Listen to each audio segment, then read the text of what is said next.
ಪ್ರಿಯ ವಿದ್ಯಾರ್ಥಿಗಳೇ, ತಮಗೆಲ್ಲ ಕನ್ನಡ ತರಗತಿಗೆ ಆತ್ಮೀಯವಾದ ಸ್ವಾಗತ. ಕಳೆದ ತರಗತಿಯಲ್ಲಿ ನಾವು ಡಾಕ್ಟರ್ UR ಅನಂತಮೂರ್ತಿ ಅವರು ಬರೆದಿರುವಂತಹ ಸುರಗಿ ಅನ್ನುವಂಥ ಆತ್ಮಕಥೆಯಿಂದ ಆಯ್ದುಕೊಂಡಂತಹ ಅಮ್ಮ ಅನ್ನುವಂಥ ಪಾಠವನ್ನು ಕುರಿತು ಅಭ್ಯಾಸವನ್ನು ಮಾಡುತ್ತಿದ್ದೆವು. ಆ ಪಾಠದ ಪುನರಾವಲೋಕನ ಮಾಡಿಕೊಳ್ಳುವುದಾದರೆ ಅಥವಾ ಪುನರ್ಮನನ ಮಾಡಿಕೊಳ್ಳುವುದಾದರೆ UR ಅನಂತಮೂರ್ತಿಯವರು ತಮ್ಮ ಬಾಲ್ಯದ ದಿನಗಳ ಬಗ್ಗೆ ಹೇಳ್ತಾ ಇದ್ರು. ಬಾಲ್ಯದ ದಿನಗಳಲ್ಲಿ ಅವರು ವಾಸವಾಗಿರುವಂತಹ ಮನೆಯಲ್ಲಿ ಅಥವಾ ಒಂದು ಪ್ರದೇಶದಲ್ಲಿ ಹುಲಿಗಳ ಕಾಟ ಹೇಗೆ ಇತ್ತು, ಆಮೇಲೆ ಅವರು ಹುಲಿಗಳ ಭಯದಿಂದ ತಪ್ಪಿಸಿಕೊಳ್ಳಲು ಯಾವ ಅಜ್ಜ ಯಾವ ಮಂತ್ರವನ್ನ ಹೇಳಿಕೊಟ್ಟಿದ್ರು, ಅರ್ಜುನನ ಮಂತ್ರವನ್ನ ಹೇಳಿಕೊಟ್ಟಿದ್ರು. ಆಮೇಲೆ ಅಮ್ಮನಿಗೆ ಮತ್ತು ಅಜ್ಜನಿಗೆ ಯಾವ ತರನಾಗಿ ಭಯ ಇತ್ತು, ಬೆಳಿಗ್ಗೆ ಎದ್ದ ತಕ್ಷಣ ಕೊಠಡಿಗೆಯಲ್ಲಿ ದಲಗಳು ಇದಾವೋ ಇಲ್ಲವೋ ಅಂದಾಗ ಅವ್ರ ಮನಸ್ಸಿಗೆ ಸಮಾಧಾನ ಆಗುವಂತಹದ್ದು, ಈ ಎಲ್ಲ ವಿಚಾರವನ್ನ ನೋಡಿದ್ವಿ. ಜೊತೆಗೆ ಇವರಿಗೆ ಅಕ್ಷರಾಭ್ಯಾಸವನ್ನ ಆರಂಭಿಸಿದವರು ಯಾರು, ಮೊದಲವರ ವಿದ್ಯಾಗುರು ಯಾರು, ಅಮ್ಮನೇ ಮೊದಲ ವಿದ್ಯಾಗುರು, ಜನನಿ ತಾಯಿ ಇದು ಮನೆಯೇ ಮೊದಲ ಪಾಠಶಾಲೆ, ಜನನಿ ತಾನೇ ಮೊದಲ ಗುರು, ಜನನಿಯಿಂದ ಕಲಿತ ಜನರು ನಾವೇ ಧನ್ಯರು ಅನ್ನುವಂಥ ಒಂದನ್ನ ಗಾದೆ ಮಾತು ಸರ್ವಕಾಲಿಕ ಸತ್ಯ ಅನ್ನುವಂಥ ವಿಚಾರವನ್ನ UR ಅನಂತಮೂರ್ತಿ ಅವರು ಹೇಗೆ ತಿಳಿಸಿಕೊಟ್ರು. ಜೊತೆಗೆ ಅಮ್ಮ ನಮಸ್ತುಭ್ಯಂ ಶಾರದಾದೇವಿ ವರದೆ ಕಾಮರೂಪಿಣಿ ವಿದ್ಯಾರಂಕರಶ್ಯಾಮಿ ಸಿದ್ಧಿರ್ಭವತು ಮೇ ಸದಾ ಅನ್ನುವಂತಹ ಒಂದು ಮಂತ್ರವನ್ನ ಹೇಳಿಕೊಟ್ಟು ಅಮ್ಮ ಹೇಗೆ ಅಕ್ಷರಾಭ್ಯಾಸವನ್ನ ಮಾಡಿಸಿದ್ರು ಅನ್ನುವಂಥದ್ದು. ಜೊತೆಗೆ ಇವರ ಮೊದಲ ಗುರು ಯಾರು ಅಂತಂದ್ರೆ ಅವರೇ ಕೃಷ್ಣಪ್ಪಯ್ಯ. ಆ ಕೃಷ್ಣಪ್ಪಯ್ಯ ಏನು ಬಹಳ ಸಿಟಿನ ವ್ಯಕ್ತಿ, ಆಮೇಲೆ ಬೆತ್ತವನ್ನು ಹಿಡ್ಕೊಂಡೇ ಬರ್ತಿದ್ರು ಹೇಳಕ್ಕಂತ. ಇವರಿಗೆ ಸ್ಕೂಲಿಗೆ ಅಂತ ಸೇರಿಸ್ಲಿಲ್ಲ, ಫಸ್ಟು ಮನೆಗೆ ಅಭ್ಯಾಸ ಹೇಳ್ಕೊಡಕ್ಕೆ ಕೃಷ್ಣಪ್ಪಯ್ಯ ಮೇಷ್ಟು ಬರ್ತಿದ್ರು. ಕೃಷ್ಣಪ್ಪಯ್ಯ ಮೇಷ್ಟು ಬಹಳ ಶಿಸ್ತಿನ ವ್ಯಕ್ತಿ, ಬೆತ್ತವನ್ನು ಹಿಡ್ಕೊಂಡು ಬರ್ತಿದ್ರು. ಇವ್ರು ಬೇರೆ ರಂಜದ ಹೂಗಳನ್ನು ತಂದು ಉದ್ದಾದಂಥ ಮಾಲೆಯನ್ನು ಮಾಡಿಸಿ ಅಮ್ಮನಿಗೆ ಕೊಟ್ಟು ತಾವು ಹಾಕಿಕೊಳ್ಳುವಂತಹ ಅಭ್ಯಾಸದವರಾಗಿದ್ದರು. ಜೊತೆಗೆ ಅವರು ಉದ್ದ ಜವಳವನ್ನ ಯಾಕೆ ಬಿಡಿಸಿದ್ರು ಅನ್ನೋದು ಕೂಡ ಕಾರಣ ಹೇಳಿದ್ರು. ಅಮ್ಮನಿಗೆ ಹೆಣ್ಮಗು ಆಗ್ಬೇಕು ಅನ್ನುವಂಥ ಆಸೆಯಿಂದ ಇವರಿಗೆ ಜವಳವನ್ನು ತಗ್ಸಿರ್ಲೇ ಇಲ್ವಂತೆ. ಆಸೆ ಪೂರ್ಣೆ ಆಗಿದ್ದು 3ನೇ ಮಗು ಹುಟ್ಟಿದಾಗ ಅಂತ ಹೇಳ್ತಾರೆ. ಅದು ಒಂದು ಸಂಪ್ರದಾಯ ಕೂಡ. ಹಾಗಾಗಿ ಇವರಿಗೆ ರಂಜದ ಹೂವನ್ನು ಆಯುವಂತ ಕೆಲಸದ ಬಗ್ಗೆನೂ ಹೇಳಿದ್ರು. ಇವರ ಅಮ್ಮ ಏನು ಅಂದ್ರ ಪ್ರಖ್ಯಾತ ಸಾಹಿತಿಯಾದಂಥ SP ಪರಮೇಶ್ ಭಟ್ರವರ ಸಹಪಾಠಿ ಅನ್ನೋದನ್ನು ಕೂಡ ಇಲ್ಲಿ ನಮಗೆ ನೆನಪು ಮಾಡಿಕೊಡ್ತಾರೆ. ಜೊತೆಗೆ ಇವರು ಮೇಳಿಗೆಗೆ ಹೋಗಿ ಅಲ್ಲೇ ಶಾಲೆಗಳನ್ನು ಆರಂಭಿಸಿದ್ದು, 1ನೇ ಕ್ಲಾಸಿಗೆ ಹೇಗೆ ಸೇರಿದ್ರು, ಜೊತೆಗೆ ಅಲ್ಲಿ ಅವ್ರ ಅಮ್ಮನ ಅದೇ ಶಾಲೆಯಲ್ಲಿ ಓದಿ ಬಂದಿದ್ದು. ಅಲ್ಲಿ ಅಮ್ಮನಿಗೂ ಮತ್ತು ಇವರಿಗೆ ಯಾರಿಗೆ ಅಂತಂದ್ರೆ UR ಅನಂತಮೂರ್ತಿ ಅವರಿಗೆ ಕಲಿಸಿದಂತ ಶಿಕ್ಷಕರು ಒಬ್ಬರೇ, ಅದು ಮೇಳಿಗೆ ಶಾಲೆ ಏಕೋಪಾಧ್ಯಾಯ ಶಾಲೆ ಆಗಿತ್ತು. ಜೊತೆಗೆ ಶೇಷಗಿರಿ ಅವರು ಮೇಷ್ಟ್ರನ್ನು ಅಮ್ಮನಿಗೂ ಮತ್ತು ಮಗನಿಗೂ ಕೂಡ ಪಾಠವನ್ನು ಹೇಳಿಕೊಟ್ಟಂತ ಮೇಷ್ಟ್ರಾಗಿದ್ರು. ಆಮೇಲೆ ಆ ಒಂದು ಶಾಲೆಯ ವಾತಾವರಣ ಹೇಗಿತ್ತು ಅಂತ ಕೂಡ ಬಹಳ ಚಂದಾಗಿ ಹೇಳಿದ್ರು. ಹೌದಾ, ಧೂಳುಮಯವಾಗಿರುವಂತಹ ವಾತಾವರಣ. ಅಲ್ಲಿ ಏನು ಅಂತಂದ್ರೆ ಗುಬ್ಬಿ ಅಥವಾ ತನ್ನಾದೇವಿ ಏನ್ ಮಾಡ್ತಿದ್ರು ಅಂತಂದ್ರೆ ಧೂಳಿನಲ್ಲಿ ಅವರೊಂದು ಇದನ್ನ ಕಟ್ಕೊಂಡ್ಬಿಟ್ಟು ಏನಪ್ಪಾ ಅಂತಂದ್ರೆ ಸಣ್ಣ ಸಣ್ಣ ಕುಳಿಗಳೊಳಗಿರುವಂತಹ ಒಂದು ಕಪ್ಪು ಹುಳವನ್ನ ಎಬ್ಬಿಸುವುದು, ಕಾಸಿಗೆ ಹೋಗು ದಾರಿ ತೋರಿಸು, ಕಾಸಿಗೆ ಹೋಗು ದಾರಿ ತೋರಿಸು ಅಂತ ಅದ್ರ ಜೊತೆ ಆಟ ಆಡುವುದು, ಅದ್ರ ಜೊತೆ ಬೆನ್ನು ಹತ್ತುವುದು, ಇಂಥವೆಲ್ಲ ವಿಚಾರಗಳನ್ನ ಬಾಲ್ಯದಲ್ಲಿ ನಡೆದಿರುವಂತ ಎಲ್ಲ ವಿಚಾರಗಳನ್ನ ಲೇಖಕರು ನಮ್ಮ ಮುಂದಿಗೆ ಬಹಳ ಸುಂದರವಾಗಿ ಸರಳವಾಗಿ ವ್ಯಕ್ತಪಡಿಸಿದ್ದಾರೆ. ನಾನು ಹೇಳಿದೆ, ನಮ್ಮೆಲ್ಲರ ಜೀವನದಲ್ಲೂ ಕೂಡ ಇಂತಹದ್ದೇ ಘಟನೆಗಳು ಏನಾಗಿರ್ತಾವ ಅಂದ್ರ ನಡೆದಿರ್ತಾವ. ಪ್ರತಿಯೊಬ್ಬರ ಜೀವನದಲ್ಲಿ ಇಂತಹದ್ದೇ ಘಟನೆಗಳು ನಡೆದಿರ್ತಾವ. ಅವ್ನು ನಾವೇನ್ ಮಾಡ್ಬೇಕು ಅಂದ್ರ ಮತ್ತೆ ಪುನರ್ಮನನ ಮಾಡ್ಕೋಬೇಕು. ನಮ್ಮೆಲ್ಲ ಬದುಕಿಗೆ ಈ ಬಾಲ್ಯದ ಜೀವನದ ನೆನಪುಗಳು ಎಷ್ಟು ಸವಿದ್ರೂ ಕೂಡ ಸವಿಯದಂತಹ ಅಕ್ಷಯ ಪಾತ್ರೆ ಅಂತ ಹೇಳಿದ್ದಾರೆ. ನಿಜ, ಎಷ್ಟು ನಾವು ಅದನ್ನ ಸವಿದ್ರು ಕೂಡ ನೆನೆಸ್ಕೊಂಡ್ರು ಕೂಡ ತೀರದ ಬತ್ತದ ಒಂದು ವರತೆ ಇದ್ದ ಹಾಗೆ, ಅಕ್ಷಯ ಪಾತ್ರೆ ಇದ್ದ ಹಾಗೆ, ಮುಗಿಯದಂತಹ ಒಂದು ಸಂಪನ್ಮೂಲ ಅಥವಾ ನಮ್ಮ ಜೀವನದೊಳಗೆ ಏನು ಮುಗಿಯದಿರುವಂತಹ ಒಂದು ನೆನಪು ಯಾವುದು ಅಂತಂದ್ರೆ ಬಾಲ್ಯ ಜೀವನದ ನೆನಪು. ಅದನ್ನ ಬಹಳ ಸುಂದರವಾಗಿ ಸರಳವಾಗಿ ನಮ್ಮ ಲೇಖಕರು ನೆನಪಿಸಿಕೊಟ್ಟಿದ್ದಾರೆ ತಮ್ಮ ಜೀವನದ್ದು.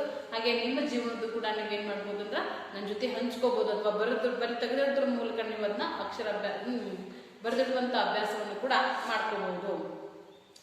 ಇನ್ನು ಮುಂದಿನ ಭಾಗದಲ್ಲಿ ಬಂದು ಏನ್ ಹೇಳ್ಕೊಡ್ತಾರೆ ಅಂತ ನೋಡೋಣ.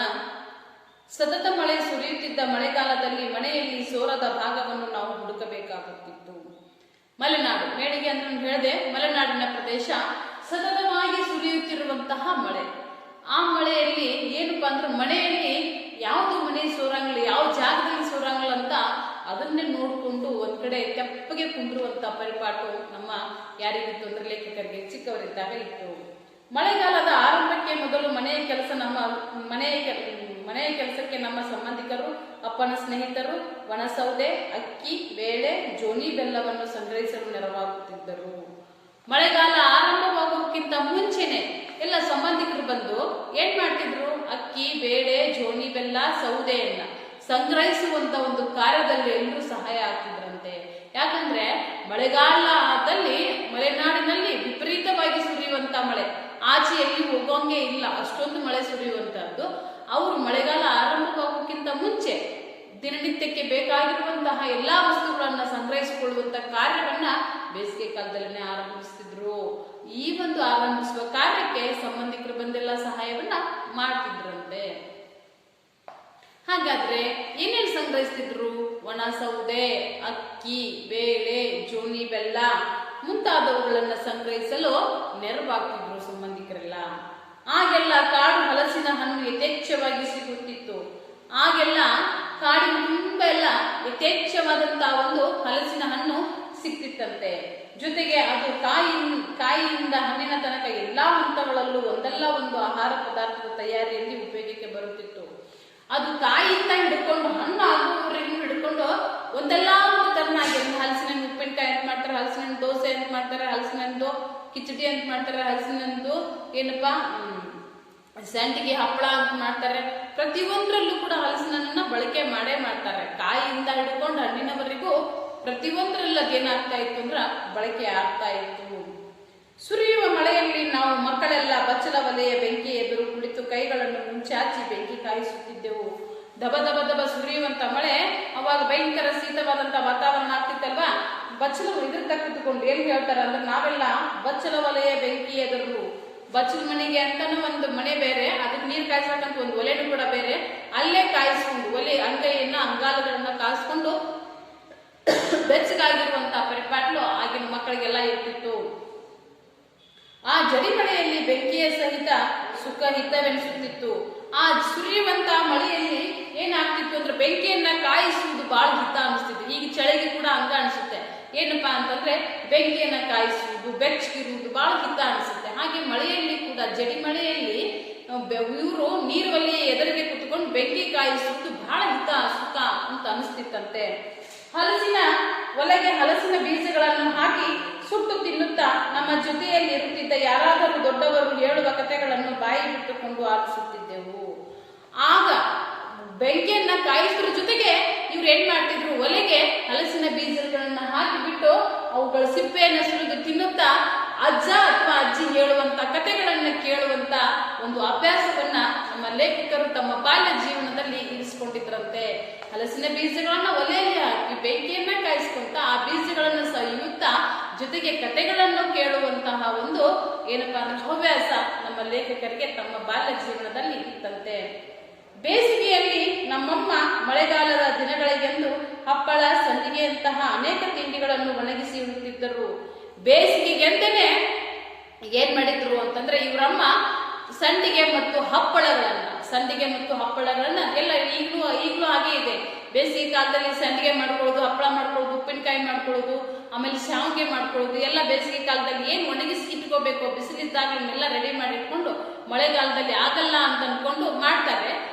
ಈ ಕಡೆ ಬಯಲಿನ ಕಡೆ ಕಡಿಮೆ, ಆದ್ರೆ ಮಲೆನಾಡಿನ ಕಡೆ ಬೇಸಿಗೆಯಲ್ಲೇ ಎಲ್ಲಾ ಕೆಲಸಗಳನ್ನ ಮಾಡ್ಕೊಂಡಿರ್ತಾರೆ. ಹಪ್ಪಳ, ಸಂಡಿಗೆ, ಉಪ್ಪಿನಕಾಯಿ, ಹೀಗೆ ದಿನನಿತ್ಯಕ್ಕೆ ಏನ್ ಬೇಕೋ ಅದನ್ನೆಲ್ಲವುಗಳನ್ನ ಮಾಡಿಟ್ಕೊಂಡಿರ್ತಾರೆ.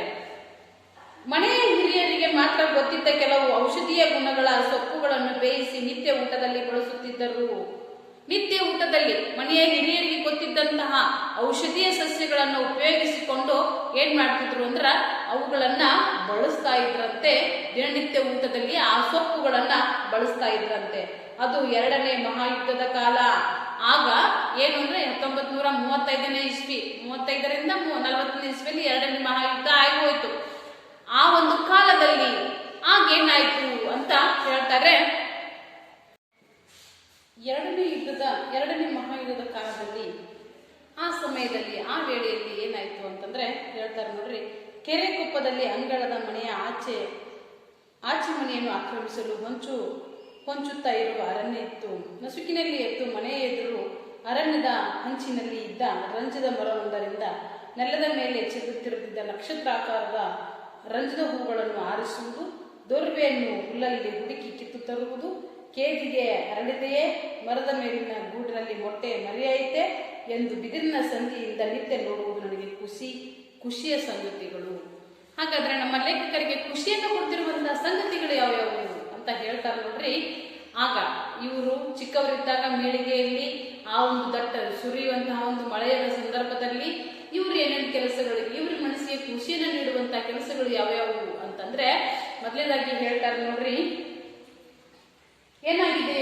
ಏನಾಗಿ ಕೆರೆ ಕೊಪ್ಪದ ಅಂಗಳದ ಆಚೆ ಮನೆ ಅಕ್ಕಂಸರು ಹೊಂಚುತ್ತ ಒಂದು ದೊಡ್ಡದಾಗಿರುವಂತಹ ಒಂದು ಅರಣ್ಯವಿತ್ತು. ನಸುಕಿನಲ್ಲಿ ಎದ್ಬಿಟ್ಟು ಬೆಳಗಿನ ಜಾವ ಬೇಗ ಎದ್ದು ಮನೆ ಎದುರು ಅರಣ್ಯದ ಅಂಚಿನಲ್ಲಿ ಇದ್ದ ರಂಜದ ಮರವೊಂದರಿಂದ ನೆಲದ ಮೇಲೆ ಚೆಲುರುತ್ತಿದ್ದ ನಕ್ಷತ್ರಾಕಾರದ ರಂಜದ ಹೂಗಳನ್ನು ಆರಿಸುವುದು. ಆ ಒಂದು ಮನೆಯ ಹಂಚಿನ ಮೇಲೆ ಚೆಲ್ಲಿರುವಂತಹ ರಂಜದ ಹೂಗಳನ್ನು, ಎಂತ ರಂಜದ ಹೂಗಳಂತ ಹೇಳ್ತಾರೆ, ನಕ್ಷತ್ರಾಕಾರದ ರಂಜದ ಹೂಗಳನ್ನ ಆರಿಸುವುದು ಇವರ ಕೆಲಸ. ನೆಕ್ಸ್ಟ್ ದೂರ್ವೆಯನ್ನ ಅಂದ್ರೆ ಹುಲ್ಲನ್ನ, ಗರಿಕೆ ಹುಲ್ಲನ್ನ ತಂದು ಅಲ್ಲಲ್ಲಿ ಕಿತ್ತು ತರುವುದು. ಕೇದಿಗೆ ಗರಿ ಅರಳಿದೆಯೇ ಇಲ್ಲವೇ ಎಂದು ನೋಡುವುದು. ಆಮೇಲೆ ಏನು ಅಂತಂದ್ರೆ ಹೇಳ್ತಾರೆ ನೋಡ್ರಿ, ಮರದ ಮೇಲಿನ ಗೂಡಲ್ಲಿ ಮೊಟ್ಟೆ ಮರಿಯಾಯಿತೆ. ಮರದ ಮೇಲೆ ಗೂಡು ಕಟ್ಟಿತ್ತಲ್ವಾ, ಆ ಗೂಡಿನಲ್ಲಿ ಪಕ್ಷಿ ಗೂಡು ಕಟ್ಟಂತ ಒಂದು ಗೂಡಿನಲ್ಲಿ ಏನಾಗಿದೆ, ಮೊಟ್ಟೆ ಮರಿಯಾಗಿದೆ ಅನ್ನುವಂಥದ್ದನ್ನು ಗಮನಿಸುವುದು ಇವರಿಗೆ ನಿತ್ಯ ಖುಷಿ ಕೊಡುವಂತಹ ಒಂದು ಏನಾಗಿದ್ದು ಅಂದ್ರೆ ಸಂಗತಿಗಳು, ವಿಷಯಗಳು ಆಗಿದ್ವು. ಹಾಗಾದ್ರೆ ಯಾವ್ಯಾವುದು ಅಂತ ಗೊತ್ತಾಯ್ತಲ್ವಾ? ನಕ್ಷತ್ರಾಕಾರದ ರಂಜ ಉದ್ದ ಹೂಗಳನ್ನ ಆರಿಸುವುದು, ನೆಕ್ಸ್ಟ್ ಬಂದ್ಬಿಟ್ಟು ಕೇದಿಗೆ ಅರಳದೆಯೇ ಇಲ್ಲವಂತ ನೋಡುವುದು, ಆಮೇಲೆ ಗರಿಕೆ ಹುಲ್ಲನ್ನ ಕಿತ್ಕೊಂಡ್ ಬರುದು ಪೂಜೆಗೆಂದು, ಆಮೇಲೆ ಏನು ಅಂತಂದ್ರೆ ಮೊಟ್ಟೆ ಮರೆ ಹೊಡೆದು ಮೊಟ್ಟೆ ಮರಿಯಾಗಿದೆಯೇ ಅಥವಾ ಗೂಡಲ್ಲಿ ಇಟ್ಟಂತ ಒಂದು ಮೊಟ್ಟೆ ಮರೆಯಾಗಿದೆ ಅಂತ ಗಮನಿಸುವುದು ಇವರಿಗೆ ನಿತ್ಯದ ಏನು ಅಂತಂದ್ರ ಖುಷಿ ಕೊಡುವಂತಹ ಅಂಶಗಳಾಗಿದ್ವು. ದೂರ್ವೆಯನ್ನು ಅಜ್ಜಯ್ಯನಿಗೆ ಪೂಜೆಗೆ ಕೊಟ್ಟು ಅಮ್ಮ ಕಡಗೋಲಿನಿಂದ ಮೊಸರು ಕಡಿಯುವಾಗ ಏಳು ನಾರಾಯಣನೇ ಏಳು ಲಕ್ಷ್ಮೀ ರಮಣ ಎಂಬ ಹಾಡನ್ನು ಹೇಳುವುದನ್ನು ಆಲಿಸುತ್ತಾ ರಂಜದ ಹೂವನ್ನು ಬಾಳೆಯ ನಾರಿನಲ್ಲಿ ಪೋಣಿಸುತ್ತಾ ಕೃಷ್ಣಪ್ಪಯ್ಯ ಮೇಷ್ಟ್ರಿಗಾಗಿ ಆತಂಕದಲ್ಲಿ ಕಾಯುತ್ತಾ ಇವತ್ತು ಮೇಷ್ಟ್ರಿಗೆ ಜ್ವರ ಬರಲಿ ದೇವರೇ ಎಂದು ಮನಸ್ಸಲ್ಲೇ ಪ್ರಾರ್ಥಿಸುತ್ತಾ ಇರುವುದು ನನ್ನ ಬಾಲ್ಯದ ಪುನರಾವರ್ತಿತ ದೈನಿಕವಾಗಿತ್ತು.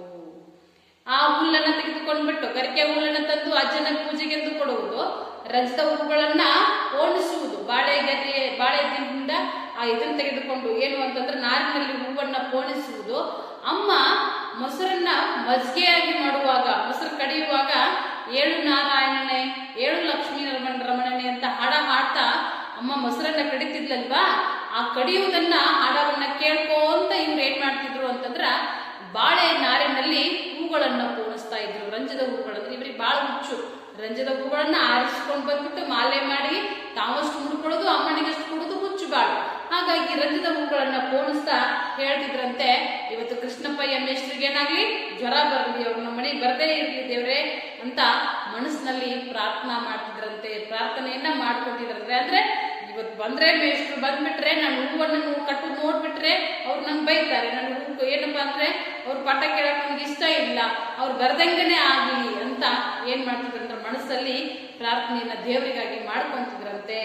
ಇವು ಅವರ ಪುನರಾವರ್ತಿತ ದೈನಿಕವಾಗಿತ್ತು, ದಿನ ನಡೆಯುವಂತ ಒಂದು ಕೆಲಸ ಇದು. ಏನು, ಅಜ್ಜನಿಗೆ ಗರಿಕೆ ಹುಲ್ಲನ್ನ ತಂದುಕೊಡುವುದು, ಅಮ್ಮನಿಗೆ ಹೂವನ್ನ ತಂದುಕೊಟ್ಟು ಪೋಣಿಸುವುದು, ಆಮೇಲೆ ಗೂಡಿನಲ್ಲಿ ಮೊಟ್ಟೆ ಇಟ್ಟಂತ ಮೊಟ್ಟೆ ಮರಿಯಾಗಿದೆ ಅಂತ ನೋಡುವುದು, ಆಮೇಲೆ ರಂಜದ ಹೂಗಳನ್ನ ಆರಿಸುವುದು ಇವರ ದಿನ ಕೆಲಸ. ಜೊತೆಗೆ ಏನು ಅಂತಂದ್ರೆ ಕೃಷ್ಣಪ್ಪಯ್ಯ ಬರದೇ ಇರ್ಲಿ, ಇವತ್ತು ನಮ್ಮನೆಗೆ ಕೃಷ್ಣಪ್ಪಯ್ಯ ಬರದೇ ಇರ್ಲಿ, ಅವರಿಗೆ ಏನೋ ಒಂದು ಆಗ್ಲಿ ಅನ್ನುವಂತ ಒಂದು ದೇವರಲ್ಲಿ ಕೆಟ್ಟದಾಗಿ ಬೆಳ್ಕೊತಿದ್ರಂತೆ. ನೋಡ್ರಿ ಎಷ್ಟು ಹಾಗೆ ನಾವು ಹಂಗೆ ಮಾಡ್ತಿದ್ವಿ ಅವಾಗ. ಇವತ್ತು ನಮ್ಮ ಮೇಷ್ಟ್ರು ಬರ್ದಂಗಿರ್ಲಿ, ಇವತ್ತು ಗಳಿಗೆ ಮೇಷ್ಟ್ರು ಬಂದು ಸಿಕ್ಕಾಪಟ್ಟೆ ಬಿಡಿತಾರೆ, ಕಾಲ್ ಬಿಡಿತಾರೆ, ಕೈ ಹೊಡಿತಾರೆ, ಮರಕ್ಕೆಲ್ಲ ಜೋತಾಕ್ತಾರೆ. ಇವತ್ತು ರಜಾ ಹಾಕ್ತಾರಂದ್ರೆ ನಮ್ಗೆ ಹಬ್ಬ. ಅಯ್ಯೋ ಇವತ್ತು ಸರ್ ರಜಾ ಹಾಕ್ತಾರಂದ್ರ ಭಾರಿ ಖುಷಿ, ಇವತ್ತು ನಮ್ಮ ಬಗ್ಗೆ ಹೇಳೋದು ತಪ್ಪು, ಲೆಕ್ಕ ಮಾಡೋದು ತಪ್ಪು ಅಂತ ಭಾರಿ ಖುಷಿ ಪಡ್ತಿದ್ವಲ್ವಾ. ಹಾಗೆ ಇವರು ಕೂಡ ಏನು ಅಂತಂದ್ರ ಮೇಷ್ಟ್ರು ಬರ್ದಂಗಿರ್ಲಿ, ಮೇಷ್ಟ್ರು ಶಾಲೆಗೆ ಬರ್ದಂಗಿರ್ಲಿ, ಮನೆಗೆ ಬರ್ದಂಗಿರ್ಲಿ ಅಂತ ಏನ್ ಮಾಡ್ತಿದ್ರು ಅಂದ್ರ ಯೋಚನೆ ಮಾಡ್ತಿದ್ರಂತೆ. ಕೆರೆ ಕೊಪ್ಪದಲ್ಲಿ ನಮಗೆಲ್ಲ ಚರಟದ ಕಾಫಿ, ಚರಟ ಅಂದ್ರೆ ಏನು ಅಂದ್ರೆ ಅದನ್ನ ಜಜ್ಜಿ, ಬೀಜವನ್ನ ಜಜ್ಜಿ ಕಾಫಿಯನ್ನ ಸೋಸಿ ಅದ್ರಾಗ ಉಳಿದಿರ್ತದಲ್ವಾ ಸಿಪ್ಪೆ, ಆ ಸಿಪ್ಪೆಯಿಂದ ಮಾಡಿದಂತ ಒಂದು ಕಾಫಿ ಚರಟ ಅಂದ್ರೆ ಸಿಪ್ಪೆ. ಆದರೆ ಕೆಲವು ಸಾರಿ ಅಜ್ಜಯ್ಯನಿಗೆ ನನ್ನ ತಂದೆ ಶಾನುಭೋಗರಿಗೆ ಮತ್ತು ಅವರ ಗೆಳೆಯರಾದ ಊರಿನ ಪಟೇಲರಿಗೆ ಮಾತ್ರ ಒರಿಜಿನಲ್ ಕಾಫಿ ಪುಡಿಯ ಕಾಫಿ. ನೋಡ್ರಿ ಎಷ್ಟು ಚಂದ ಹೇಳ್ತಾರ. ಚರಟ ಬೇರೆ, ಚರಟದಿಂದ ಅದಕ್ಕಿಂತ ಮತ್ತು ಇರುವಂತದ್ದು ಒರಿಜಿನಲ್ ಆಗಿರುವುದು ಯಾವುದು ಅಂತ ಹೇಳ್ತಾರೆ ನೋಡ್ರಿ. ಒರಿಜಿನಲ್ ಕಾಫಿ ಪುಡಿಯ ಕಾಫಿ ಬೀಜವನ್ನು ಆಗಲೇ ಹುರಿದು ಆಗಲೇ ಪುಡಿ ಮಾಡಿ ಆಗಲೇ ಕುದಿಯುವ ನೀರಿಗೆ ಬೆರೆಸಿ ಮುಚ್ಚಿಟ್ಟು ಅದರ ಗಸಿ ಇಳಿಯುವಷ್ಟು ಹೊತ್ತು ಕಾಯ್ದು ಅದಕ್ಕಾಗಿಯೇ ಇದ್ದ ಬಟ್ಟೆಗೆ ಸುರಿದು ಹಿಂಡಿ ಡಿಕಾಕ್ಷನ್ ಇಳಿಯುವಾಗ ಕಳೆದುಕೊಂಡ ಉಷ್ಣಾಂಶವನ್ನು ಬಿಸಿ ಬಿಸಿ ಎಮ್ಮೆ ಹಾಲು ಬೆರೆಸಿ ಹದ ಮಾಡಿ ಕಾಫಿ ಮಾಡುವುದು ಸಾಮಾನ್ಯವಾಗಿತ್ತು. ಒರಿಜಿನಲ್ ಕಾಫಿ ಅಂದ್ರೆ ಏನು, ಹೆಂಗಿರ್ತೈತಿ ಅಂದ್ರ ಆಗಲೇ ಬೀಜವನ್ನ ಹುರಿದು ಆಗಲೇ ಪುಡಿ ಮಾಡಿ ಆಗಲೇ ಕುದಿಯುವಂತ ಒಂದು ಬಿಸಿ ನೀರಿಗೆ ಹಾಕಿ ಅದನ್ನು ಕುದಿಸಿ ಸೋಸಿ ಅದು ಕಾಫಿ ಡೆಕಾಕ್ಷನ್ ತಣ್ಣಗಾದ್ಮೇಲೆ ಬಿಸಿ ಬಿಸಿ ಹಾಲಿಗೆ ಎಮ್ಮೆ ಹಾಲಿಗೆ ಹಾಕಿ ಅದನ್ನ ಕಾಫಿ ಮಾಡೋದಲ್ವಾ, ಅದು ಒರಿಜಿನಲ್ ಕಾಫಿ ಅಂತ ಹೇಳ್ತಾರೆ ನೋಡಿ. ಸಾಮಾನ್ಯವಾಗಿತ್ತು. ಈ ಕಾಫಿಯನ್ನು ಪಳಪಳ ಹೊಳೆಯುವ ಒಂದು ಹಿತ್ತಾಳೆಯ ಲೋಟದಿಂದ ಇನ್ನೊಂದು ಲೋಟಕ್ಕೆ ನೊರೆ ಬರುವಂತೆ ಎತ್ತರದಿಂದ ಹಲವು ಸಾರಿ ಹುಯ್ದು ಕುಡಿಯಲು ಅಗತ್ಯವಾದ ಬಿಸಿಗದನ್ನು ಇಳಿಸಿ ಸೆರಗು ಮುಚ್ಚಿದ ಕೈಯ ಮೇಲೆ ಅದನ್ನು ಇಟ್ಟುಕೊಂಡು ಹಸನ್ಮುಖಿಯಾಗಿ ಅಮ್ಮ ಕುಡಿಯಲು ಕೊಡುತ್ತಿದ್ದರು. ಎಷ್ಟು ಚಂದ, ಎಷ್ಟು ರುಚಿ, ಅದ್ಭುತ, ನಿಜ. ಇದು ಒಂಥರ ಜೀವನದಲ್ಲಿ ಮರೆಯದೇ ಇರುವಂತಹ ಒಂದು ಬಾಲ್ಯದ ದಿನಗಳು. ಏನು ಅಂತಂದ್ರೆ ಆಗ್ಲೇ ಬೀಜವನ್ನು ಹುರಿದು ಆಗ್ಲೇ ಪುಡಿ ಮಾಡಿ ಆಗ್ಲೇ ಕುದಿಯುವ ನೀರಿಗೆ ಹಾಕಿ ಡೆಕಾಕ್ಷನ್ ಮಾಡ್ಕೊಂಡು ಅದು ತನ್ನ ಬಟ್ಟೆಯಲ್ಲಿ ಸೋಯಿಸಿ ಅದು ಡೆಕಾಕ್ಷನ್ ಹಿಡಿಯುವತ್ತು ಕಾದು ಆ ಒಂದು ಡೆಕಾಕ್ಷನ್ಗೆ ಬಿಸಿ ಬಿಸಿ ಎಮ್ಮೆ ಹಾಲನ್ನ ಹಾಕಿ ಒಂದು ಹಿತ್ತಾಳೆ ತೋಟದಿಂದ ಆ ಮಗ್ಗಿನಿಂದ ಈ ಮಗ್ಗಿಗೆ ಸವಿಯಾದ ಕಾಫಿ ಅಂತ ಹೇಳ್ತಾರಲ್ವ ಅಡ್ವರ್ಟೈಸ್ ಅಲ್ಲಿ, ಹಾಗೆ ಆ ಗ್ಲಾಸ್ನಿಂದ ಈ ಗ್ಲಾಸಿಗೆ ಹಿತ್ತಾಳೆ ಲೋಟದಿಂದ ಎತ್ತರದಿಂದ ಸುರಿದು ನೊರೆ ಬರುವ ಹಾಗೆ ಎತ್ತರದಿಂದ ಸುರಿದು ಅದನ್ನ ಅಮ್ಮ ಸೆರಗಲ್ಲಿ ಮುಚ್ಕೊಂಡ್ ಬರ್ತಿದ್ರಂತೆ. ಹಿಂಗ್ ಸೆರಗಲ್ಲಿ ಮುಚ್ಕೊಂಡು ಬಂದು ಮಕ್ಕಳಿಗೆ ಕೊಡುವಂತಹ ಒಂದು ಇದು ಇತ್ತಲ್ವ, ಹಸನ್ಮುಖಿಯಾದ ಅಮ್ಮ.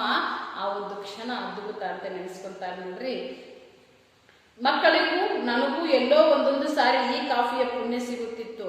ಮಕ್ಕಳಿಗಿರ್ಲಿಲ್ಲ, ಯಾರಿಗಂದ್ರೆ ಅಜ್ಜನಿಗೆ, ನಮ್ಮಪ್ಪನಿಗೆ, ಪಟೇಲರಿಗೆ ಮಾತ್ರ ಇಂತಹ ಕಾಫಿ ಸಿಗ್ತಿತ್ತು. ನಮ್ಗೆ ಒಂದೊಂದು ಟೈಮಲ್ಲಿ ಏನೋ ಸಿಗ್ತಿತ್ತು ಅಪರೂಪಕ್ಕೆ. ಇನ್ ಮಿಕ್ಕಿದ್ರೆ ನಮ್ಗೆ ಚರಟದ ಕಾಫಿ ಅಂತ ಹೇಳ್ತಿದ್ರು, ಹೌದಾ.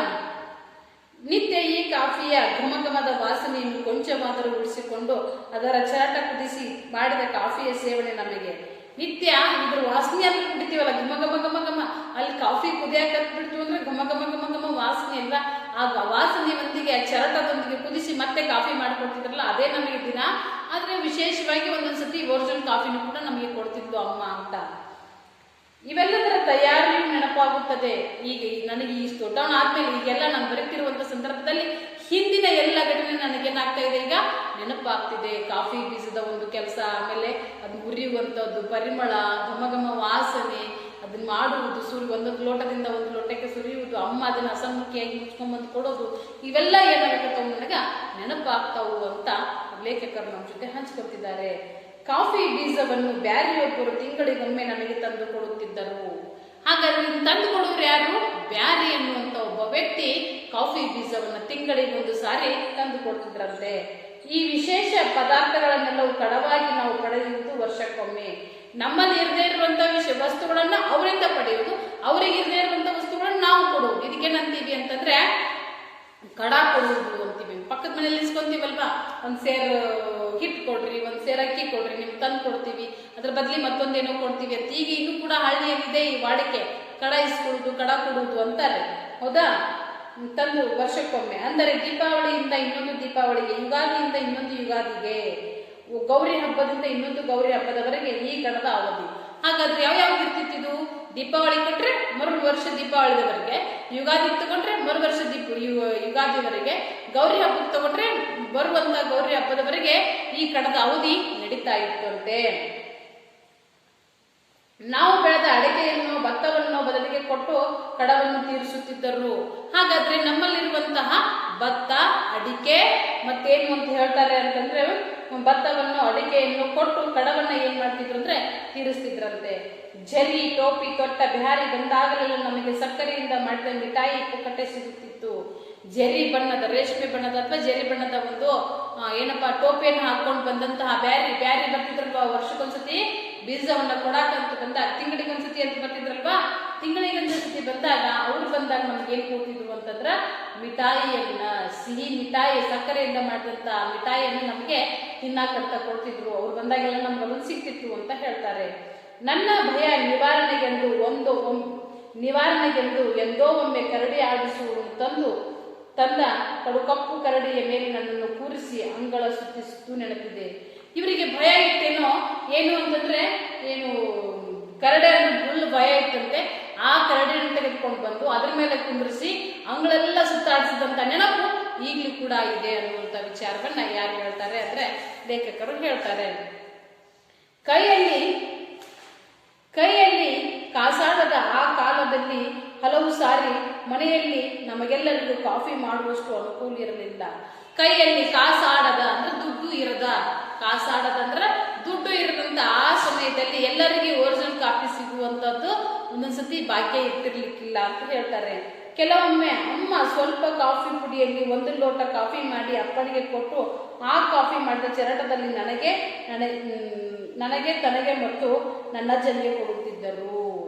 ನೋಡ್ರಿ, ಒಂದ್ಸತಿ ಕಾಫಿ ಮಾಡ್ಬೇಕಾದ್ರೆ ಅಷ್ಟೊಂದು ಅನುಕೂಲತೆ ಇರ್ಲಿಲ್ಲ ಅವಾಗ ಏನಾಗಿತ್ತು ಅಂತಂದ್ರೆ ಸ್ವಲ್ಪ ಕಾಫಿ ಬೀಜವನ್ನು ಹುರಿದು ಕಾಫಿ ಮಾಡಿ ಅದರ ಚೆರಟವನ್ನು ತೆಗೆದುಕೊಂಡು ಆಮೇಲೆ ಇವ್ರ ಅಜ್ಜನಿಗೆ ಕೊಡ್ತಿದ್ರಂತೆ. ಹೌದಾ, ಕೊಡುತ್ತಿದ್ದರು. ಅಜ್ಜ ಮನೆಯ ಹಿರಿಯರಾಗಿದ್ದರಿಂದ ನನಗೆ ಚೆರಟದಲ್ಲಿ ಕಾಫಿಯೋ ಎಂದು ಕೇಳಿದ್ದೆ. ಅಜ್ಜ ಮನೆಗೆ ಹಿರಿಯರಾಗಿದ್ದರಿಂದ ನನಗೆ ಚೆರಟದಲ್ಲಿ ಕಾಫಿಯೋ ಅಂತ ಕೇಳುತ್ತಿದ್ದೆ. ಹೌದಾ, ಮನೆಗೆ ಯಾರು ಹಿರಿಯರಿದ್ರು ಅವರಿಗೆ ಮತ್ತೆ ಹಿಂದೂರಿ ಅಪ್ಪನಿಗೆ ಮಾತ್ರ ಒಳ್ಳೆ ಒರಿಜಿನಲ್ ಕಾಫಿಯನ್ನು ಕೊಟ್ಟು ಇವರಿಗೆ ಮತ್ತೆ ಇವ್ರ ಅಜ್ಜನಿಗೆ ಇವರಿಗೆ ಏನಂತಂದ್ರೆ ಅಮ್ಮನಿಗೆ ಏನಾಗ್ತಿತ್ತು ಅಂತಂದ್ರೆ ಆ ಚೆರಟದ ಕಾಫಿಯನ್ನು ಕೊಡ್ತಿದ್ರು. ಆದ್ರೂ ಕೂಡ ಅಜ್ಜ ನಮಗೂ ಚೆರಟದ ಕಾಫಿಯ ಅಂತ ಕೇಳ್ತಾ ಇರುವಂತ ಸಂದರ್ಭನೂ ಹಲವು ಬಾರಿ ಆಗಿದೆ ಅನ್ನುವಂಥ ವಿಚಾರವನ್ನು ಕೂಡ ಹಂಚ್ಕೊಳ್ತಾರೆ. ಮನೆಯಲ್ಲಿ ಅಜ್ಜಿಗೂ ಅಮ್ಮನಿಗೂ ಕಿರಿಕಿರಿ ಆದಾಗ ಅಜ್ಜಯ್ಯ ಸೌದೆ ತರುವ ನೆಪ ಮಾಡಿ ಕತ್ತಿ ಹಿಡಿದು ಕಾಡಿಗೆ ನಡೆದು ಬಿಡುತ್ತಿದ್ದರು. ಮನೆಯಲ್ಲಿ ಅಜ್ಜಿಗೂ ಮತ್ತು ಅಮ್ಮನಿಗೂ, ಅತ್ತೆಗೆ ಮತ್ತು ಸೊಸೆಗೆ ಜಗಳ ಆದಾಗ ಏನಾಗ್ತಿತ್ತು ಅಂತಂದ್ರೆ ಅಜ್ಜ ಮನಸ್ಸಿಗೆ ನೋವಾದಾಗ ಸೌದೆ ತರ್ತೀನಿ ಅಂತ ಎಲ್ಲಿಗೆ ಹೋಗ್ತಿದ್ರು ಅಂತಂದ್ರೆ ಕತ್ತಿಯನ್ನು ತೆಗೆದುಕೊಂಡು ಇದಕ್ಕ ಕಾಡಿಗೆ ಹೋಗ್ಬಿಡ್ತಿದ್ರಂತೆ. ಹೌದಾ, ನಾನು ಹಠ ಹಿಡಿದು ಅವರ ಜೊತೆ ಹೋಗುತ್ತಿದ್ದೆ. ನಾನು ಬರ್ತೀನಿ ಅಂತ ನಮ್ಮ ಲೇಖಕರು ಕೂಡ ಅಜ್ಜನ ಜೊತೆ ಹೋಗ್ಬಿಡ್ತಿದ್ರಂತೆ. ಅಮ್ಮನಿಗೆ ನಾನು ಹೀಗೆ ಅಜ್ಜನ ಜೊತೆ ಪಟ್ಟಾಂಗ ಮಾಡುತ್ತಾ ಅಲೆಯುವುದು ಇಷ್ಟವಾಗುತ್ತಿರಲಿಲ್ಲ. ಸುಮ್ಕೆ ಅಜ್ಜನ ಜೊತೆ ಹಿಂದಿಂದೆ ಹೋಗಿ ಕಾಡನ್ನು ಸುತ್ತ ಬರೋದು ಅಮ್ಮನಿಗೆ ಇಷ್ಟವಾಗ್ತಿರ್ಲಿಲ್ಲ. ಅಂತ ಸಮಯದಲ್ಲಿ ಏನೇನೋ ನೆವ ಮಾಡಿಕೊಂಡು ನಾನು ಕಾಡು ಹರಟೆಯಲ್ಲಿ ಕಾಲ ಕಳೆಯುತ್ತಾ ಅಕ್ಷರ ತಿದ್ದುತ್ತಿಲ್ಲವೆಂದು ಅಜ್ಜಯ್ಯನ ಎದುರೇ ಬೈಯುತ್ತಿದ್ದರು. ಏನೋ ನೆವ ಮಾಡ್ಕೊಂಡು ಹುಡುಗನು ನೀವು ಹೋಗ್ತೀರಿ, ಆ ಹುಡುಗನ್ನು ಕರ್ಕೊಂಡು ಹೋಗ್ತಿರಲ್ಲ ಕಾಡಿಗೆ, ಅವನ ಅಕ್ಷರಾಭ್ಯಾಸ ಮಾಡ್ತಾ ಇಲ್ಲ, ಅಭ್ಯಾಸದ ಕಡೆ ಒಲವು ಇಲ್ಲ, ಗಮನ ಇಲ್ಲ ಅಂತ ಅವ್ರ ಅಮ್ಮನಿಗೆ ಅದೇ ಚಿಂತೆ.